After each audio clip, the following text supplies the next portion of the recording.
মনের গৌরব করলে দিলে রহমত আসে না, নিজের নিজে ছোট মনে করিয়েন সদা।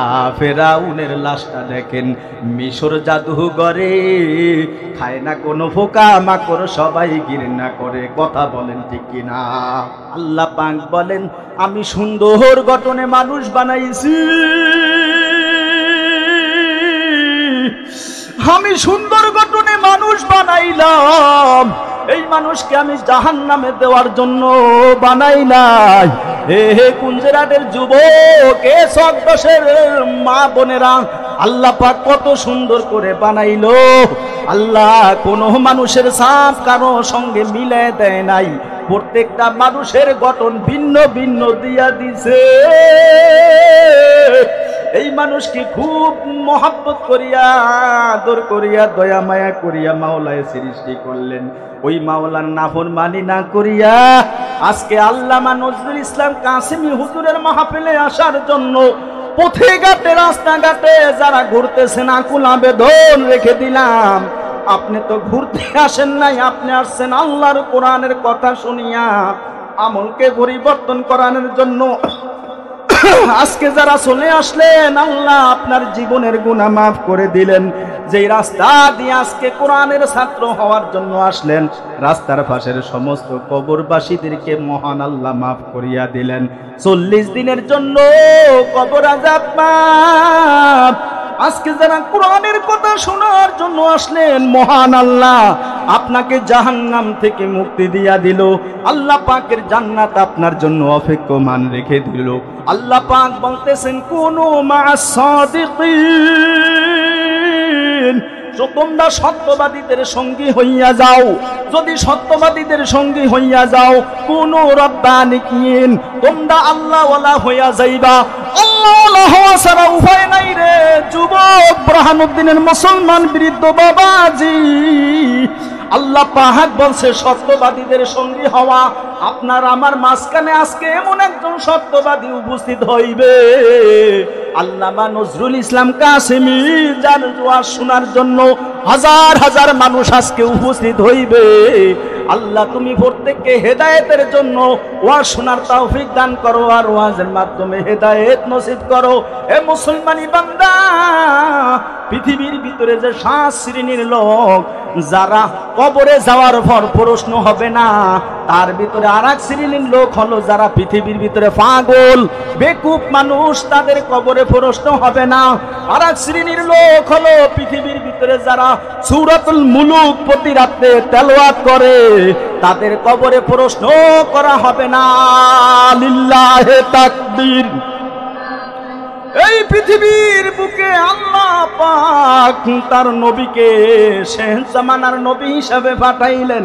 ওই নবীর মহব্বতে তার স্ত্রী খাদিজাতুল কুবরা রাদিয়াল্লাহু আনহা সব সম্পদ নবীর কাছে বিবাহ হওয়ার পর রক্ত করিয়া দিলেন। আর আল্লাহ রাসূল ঘরে যে দেখেন খাদিজা কান্দে। খাদিজাকে জিজ্ঞাসা করলেন তুমি কান্দো কেন? ও নবী, আমি জাহান্নামের কথা স্মরণ করিয়া কান্দি, আমি কবরের কথা স্মরণ করিয়া কান্দি। আল্লাহর নবী বললেন খাদিজা গো, তোমার কান্না দেখিয়া আমার আদরের কন্যা ফাতেমা কান্দে, তুমি কান্না বন্ধ করো। খাদিজা বললেন নবীজি, আমি আপনার কাছে 3টা আবেদন করলাম, 3টা দাবি রাখলাম। যদি আপনি 3টা দাবি মানিয়া নেন, তাহলে আমি খাদিজা কান্না বন্ধ করিয়া দিব। 1 নম্বর দাবি হলো নবীজি, আমি মৃত্যুবরণ করলে আপনার জুব্বা দিয়া আমার কাফনের কাপড় বানাইবেন।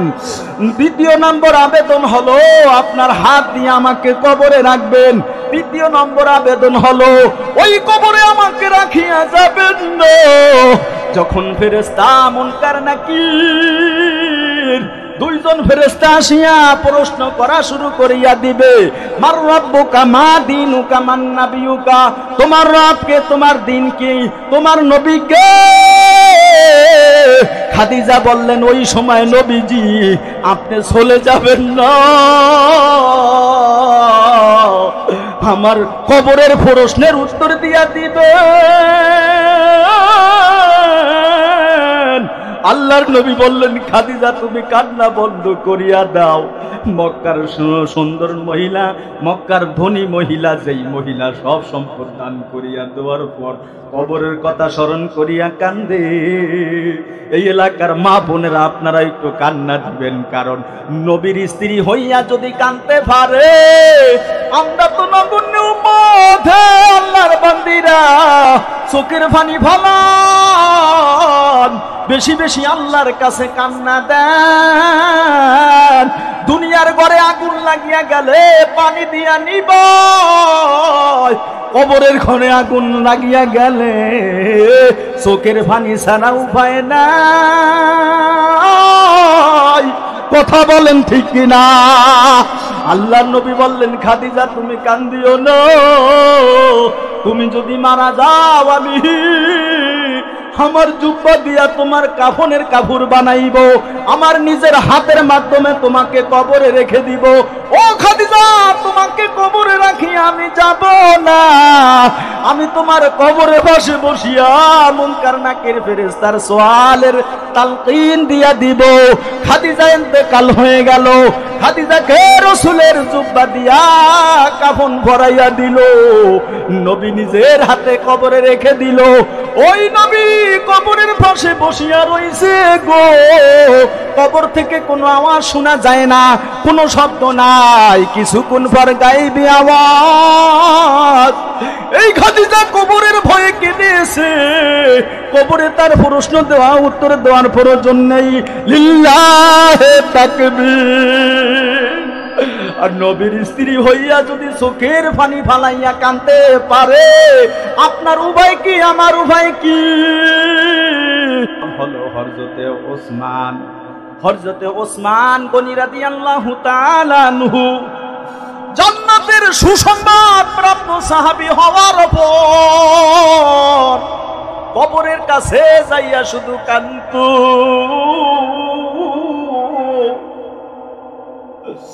আল্লাহর নবীর সাহাবীরা ওসমানকে জিজ্ঞাসা করলেন, ওসমান আপনি কবর দেখে এত কান্না করেন কেন? আল্লাহর নবীকে ডাকে আল্লাহর নবীর সাহাবী ওসমান গনি রাদিয়াল্লাহু আনহু বললেন, নবীজি। হযরত ওসমান গনি রাদিয়াল্লাহু আনহু বললেন, পরকালের ঘাটি হলো 5টা, পরকালের 5 ঘাটির ভিতরে 1 নম্বর হলো কবর। আমি ওসমান, প্রথম ঘাটি হলো কবর। এই কবরে আবার কি উপায় হয় আমি জানি না, এই কারণে আমি কবরের ভয়ে শুধু কান্দি। যদি সাহাবী ওসমান রাদিয়াল্লাহু আনহু ওই কবরের কথা স্মরণ করিয়া কবর দেখিয়া বেশি বেশি কাঁদতে পারে, তাহলে আপনার উভয় কি আমার উভয় কি? অন্ধকার কবরে কান্না ছাড়া উভয় নাই। কথা কম ঠিক কিনা? এ মুসলমান, হযরত ওসমান রাদিয়াল্লাহু আনহু তিনি ছিলেন ধনী মানুষ। ধনী মানুষ হওয়া সত্ত্বেও তিনি কবরের ভয়ে কেঁদেছেন। তিনি ছিলেন জান্নাতের সুসংবাদ প্রাপ্ত সাহাবী। ওই সাহাবী কবরের ভয়ে যদি কাঁদতে পারে, আমরা কি কবরের কথা স্মরণ করিয়া অন্তরটাকে নরম করিয়া দিতে পারি কিনা? জোরে বলেন, দিতে পারি কিনা? অন্তরটাকে নরম করিয়া দেন। বৃষ্টি হইলে যেই জায়গাটা উঁচা সেখানে পানি গোলায় না, আর যেই জায়গা নেশা সেখানে পানি গোলায়া যায়। কারণ অন্তর যার নরম হবে, নিচু হবে, ওই অন্তরের ভিতরে মহান আল্লাহর রহমত নাজিল হইতে থাকবে।